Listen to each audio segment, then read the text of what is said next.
ശാരദ, വിമല, ഹരിയ ഇവിടെ വരൂ. ഇതു പ്രിയങ്ക. ഇവൾക്ക് വലിയ ചീത്തപ്പേരാണ്. സപ്ലി എക്സാം തുടങ്ങി 2-ാം മണിക്കൂറിൽ എല്ലാ തുണ്ടു പേപ്പർ വെച്ച് ആൻസർ ചെയ്ത് ഹാളിന് വെളിയിലെത്തി. ഓ, അത്ഭുതമായിരിക്കുന്നല്ലോ. ഇതെങ്ങനെ സാധിച്ചു? ഹാളിൽ വെച്ച് ഞാൻ ടീച്ചറോട് ശോചനാലയത്തിൽ പോകണമെന്ന് ആവശ്യപ്പെട്ടു. എന്നിട്ട് ടീച്ചർ വിട്ടോ? ചിന്തയും ഉദ്ദേശവും നല്ലതാണെങ്കിൽ ആരും വിടും. എങ്ങനെയാണോ ഇവളുടെ ടീച്ചർ വിട്ടത്.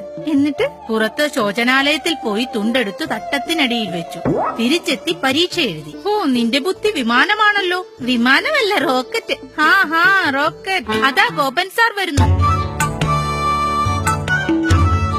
പ്രിയങ്ക, ഈയിടെയായി നിന്നെ സപ്ലി എക്സാമിനൊന്നും കാണാറേയില്ലല്ലോ.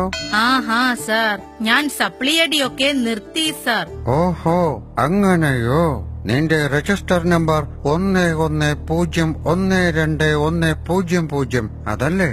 അതെ. എന്നാൽ ഇത് വെച്ചോളൂ, നിങ്ങളെ ഡീബാർ ചെയ്യാൻ സാധ്യതയുണ്ട്. ഇത് നിന്റെ ആൻസർ ഷീറ്റ് വാല്യൂ ചെയ്തപ്പോൾ കിട്ടിയതാണ്. ഓഹോ, അത്ഭുതമായിരിക്കുന്നു. ഇത് ഞാൻ വെച്ച തുണ്ടാണല്ലോ. നമ്മുടെ ഈ പ്രിയങ്കയ്ക്ക് ഇതെന്തു പറ്റി? ആരാണ് തുണ്ടുവെക്കാൻ ആഗ്രഹിക്കാത്തത്? പക്ഷേ വെച്ച തുണ്ട് ആൻസർ ഷീറ്റിനോടൊപ്പം കെട്ടിവെക്കുക കൂടി ചെയ്താലോ? ഒരു ശരാശരി കോപ്പിയടിക്കാരന്റെ തുണ്ടുകൾ തപ്പി പുറത്തെടുത്താൽ ഏകദേശം ഇത്രത്തോളം ഉണ്ടാകും.